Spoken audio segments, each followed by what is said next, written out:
Okay mga brothers, meron ditong connecting rod ng Kawasaki Barako 175. Ayan. Itong isa pambarako 1, itong isa naman pambarako 2 at saka pambarako 3 na modelo. Ngayon ito mga brothers, may pagkakaiba po itong connecting rod nila, no? Baka kasi magkalituhan kayo, no? May mga pangyayari po kasi sa shop natin mga brothers. Para nagkakabit tayo ng connecting rod, di ba, mawalan pambili.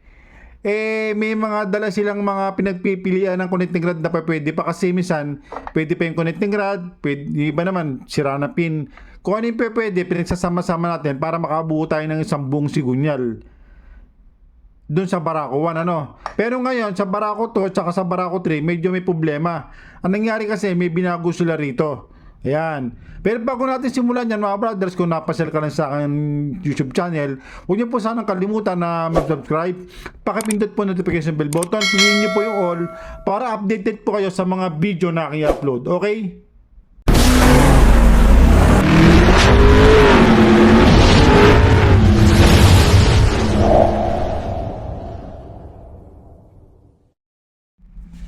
Okay mga brothers, ito pong isang nasa kanan natin, ito po yung connecting rod ng Barako 1. Ito naman pong nasa kaliwa, ito po yung connecting rod ng Barako 2 at saka Barako 3 na modelo, no? Ngayon itong nasa gitna natin, ito po yung nilalagay dito sa big end. Ayan. Meron pong pin bearing dito, ito. Nilalagay po ito dito sa big end. Ngayon ang nangyari po kasi mga brothers, yung ating Barako 2 at saka Barako 3 na modelo ngayon, binago na po ni Kawasaki. Iniba nila to mga brothers. May binago sila rito kung hindi mo mapapansin to. Pero to mga brothers, ang nakakaalam lang nito, yung mga nagbabaklas ng sigunyal. Hindi naman po lahat ng mekaniko ay nagbabaklas ng sigunyal. Karamihan, pa nagbaklas sila ng makina, yung sigunyal na buo, dinadala nila sa machine shop. Pero tayo mga brothers, pa nagbabatay ng makina, lahat tayo na nagbabaklas ng sigunyal, lahat po binabaklas natin, tayo na rin nagkakabit, ano. Ganun po sa atin sa Mariano Brothers, pati po yung mga anak ko, pag nagbaba sila ng makina, kanila lahat ng trabaho. Ayan mga brothers, hindi nila dinadala kung saan saan. Sila po nagtatrabaho lahat, simula pagbaklas hanggang sa pagkabit, lahat po yun mga brothers. Ngayon ito, mabalik tayo dito mga brothers, yung ating connecting rod ng Barako 1 mga brothers. Ito po, manipis po ito.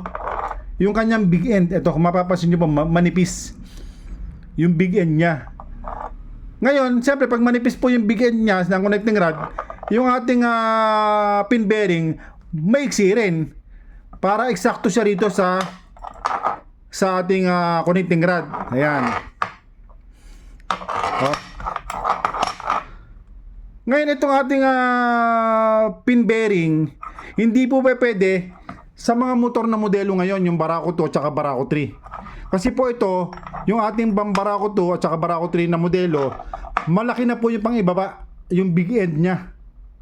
Kaya kung ilalagay natin tong pin, maiksi ito, bitin. Ayan o.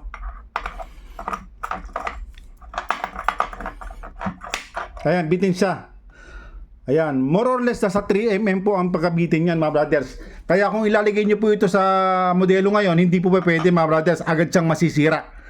Kaya ang mangyayari mga brothers, ang ilalagay niyo rin po, siyempre pag kayo ng connecting rod, na connecting rod, yung pin bearing niya, pang Barako 2 rin, o kaya pang Barako 3. Ayan, hindi niyo na pwedeng chop-chopin na pagbali-balik ta rin kasi dati nung tayo hindi pa na lumalabas tong Barako 2 tsaka Barako 3. Ito kasi pag may nakitabi tayong connecting rod, tinatabi natin yan. Pag pwede pa. Pag may nakita tayong ganito, pwede pa, itatabi natin. Ngayon nangyari, pag walang pambili yung nagpapagawa, pinagsasama-sama natin para makabuo tayo ng buong sigunyal. Pero ngayon mga brother, siyempre magkakaiba na sila. Naitabi mo, hindi pa pwedeng baka magkalituhan kayo mga brothers, itinabi nyo itong ganito, tapos ito naman malilit. Hindi pa pwede mga brothers, ano. Ang laki po ng pagkakaiba niyan. Ayan.